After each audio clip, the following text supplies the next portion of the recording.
রাধে রাধে বন্ধুরা, কেমন আছো তোমরা সবাই? আশা করি সবাই খুব ভালো আছো। আমরাও কিন্তু ভগবানের কৃপায় ভালোই আছি। আমার নতুন আরেকটি ব্লগে তোমাদের সবাইকে জানাই অনেক ভালোবাসা, অনেক স্বাগত। সকালে কিন্তু আমার আশেপাশে কাজ হয়ে গেছে, শুধুমাত্র এই রুমটা এখনও ঝাড় দেওয়া হয়নি। কেননা আমার ছেলে শুয়েছিল, তারপরে গোপাল সোনা শুয়েছিল, এই জন্য ঘরের লাইটটা অফ ছিল তো, সেই জন্য এই রুমটা ঝাড় দেওয়া হয়নি। কম্বল টম্বল সব গুছিয়ে রেখে এখন ঘরটা পরিষ্কার করে নেব। আর তোমরা তো জানো শীতকালে যখন বাচ্চা কাচ্চারা জানো একদম লেট ঘুম থেকে ওঠে, আর কম্বল তো একদম ছাড়তে চায় না, সেই জন্য এই রুমটা ঝাড় দেওয়া হয়নি। আর ভালো করে কিন্তু বেডের নিচে টিচে সুন্দর করে ঝাড় দিয়েছি। আর দেখো কতটা ধুলো বেরিয়েছে বেডের নিচে থেকে। আর আমার ছেলে জানো তো যা খায় সেই খাবারের প্যাকেট ম্যাকেট সব ওই খাটের তলায় ফেলে দেয়, সেই জন্য ভালো করে খাটের নিচে টিচে সুন্দর করে ঝাড় দিতে হয়। সকালে কিন্তু আশিবাসি কাজ হয়ে গেছে, আমি স্নান করে নিয়েছি, আমার কিন্তু রান্না হয়ে গেছে, শুধুমাত্র রুটিটা বানাইনি। রুটি যখন খাবো তখন গরম গরম বানিয়ে নেব। আর গোপাল সোনার রান্না বান্না কিন্তু হয়ে গেছে, ভাবছি ঘরটা ঝাড় দিয়ে তারপরে গোপাল সোনাকে সেবাটা দিয়ে দেব। ঘর ঝাড় দেবো, ঘর মুছবো, তারপরে সেবা দেব। আর অনেক সকাল সকাল ঘুম থেকে উঠেছি, যার জন্যে অনেক কাজ কিন্তু আমার হয়ে গেছে। আর এই রুমটা তো লেট করে ঝাড় দেওয়া হয়, এখন ঘরটা মুছে নিচ্ছি। শীতে জানো তো জলের কাজ একদম করতে ইচ্ছা করে না, জলে যখন হাত দিই হাতটা পুরো ঠান্ডা হয়ে যায়। কিন্তু কি করব বলো, গরম ঠান্ডা জলে তো কাজ করতেই হয়, সব সময় তো আর গরম জলে ইউজ করা যায় না। ড্রামে যে গরম জল করি সেটা দিয়ে তো স্নান টান করি, তা সেটা দিয়ে আর কাজ বাজ বেশি হয় না, যার জন্য ঠান্ডা জল দিয়েই বাসন মাজা, ঘর মোছা, জামা কাপড় ধোয়া সব ঠান্ডা জলেই হয়। আর তোমরা তো জানো যাদের ট্যাঙ্কি আছে বাড়িতে, ট্যাঙ্কি জলটা একদম পুরো বরফের মতো ঠান্ডা হয়ে থাকে। আর আমাদের রাজস্থানে জানো তো ভীষণ শীত পড়ে, রাজস্থানে শীত যেমন বেশি পড়ে গরমও কিন্তু সেরকম বেশি পড়ে। ঘরটা মোছা হয়ে গেলে তারপরে আবার গোপাল সোনাকে সেবাটা দিয়ে দেবো। আর এই দেখো আমার ছোট্ট গোপাল সোনা কম্বলের মধ্যে বসে রয়েছে, ঘুম থেকে উঠে কম্বলে বসে রয়েছে, এখন গোপাল সোনা স্নান করবে। গোপাল সোনা ঘুম থেকে উঠে কিন্তু আধা ঘন্টা বসেছিল, তারপরে এই যে এখন গরম জল দিয়ে আমার গোপাল সোনা স্নান করছে। আর আমার গোপাল সোনা কেমন লাগলো কমেন্ট করে কিন্তু অবশ্যই জানিও। ঠান্ডার মধ্যে স্নান করতে হচ্ছে দেখো। গোপাল সোনাকে খাওয়ানোর সময় কিন্তু সব সময় জানো তো আমরা গরম জল দিই। আমরা যেমন ঠান্ডা জল খাই না, গরম জল করে খাই, সেরকম কিন্তু গোপাল সোনাকেও জানো তো গরম জল করে দিই। এই যে হালকা একটু গরম জল দিয়ে দিলাম। আজকে সকালে অন্ন আর বাঁধাকপি ভাজা, এটাই হলো আমার গোপাল সোনার সকালের একদম সিম্পল খাবার দাবার। গোপাল সোনাকে সেবা দিয়ে তারপরে আমি কিন্তু চা বানাবো।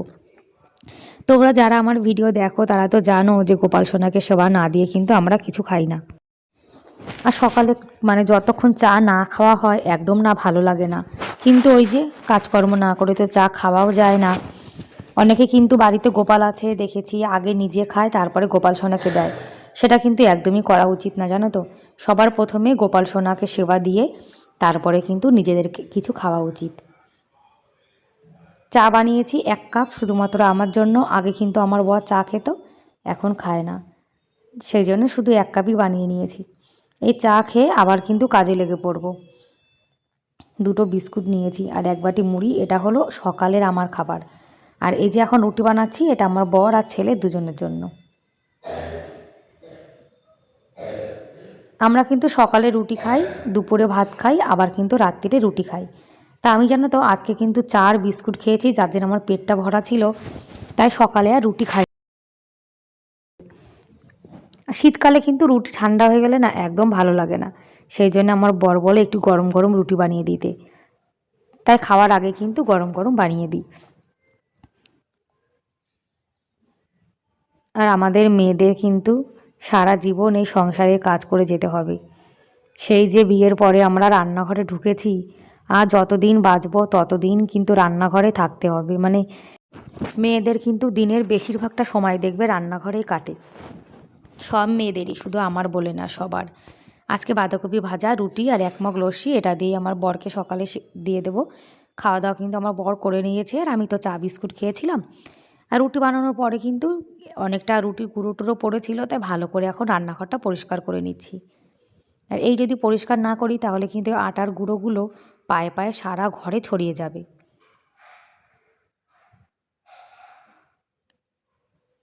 পরিষ্কার হয়ে গেছে। আর কিচেন কাউন্টারটা কিন্তু আমি পরিষ্কার করে নিয়েছি। গ্যাস ওভেনটাও পরিষ্কার হয়ে গেছে। গোপাল সোনার জন্য কিন্তু আলাদা করে বাঁধাকপি ভাজা তুলে রেখে দিয়েছি। বাসনটাও মাজা হয়ে গেছে।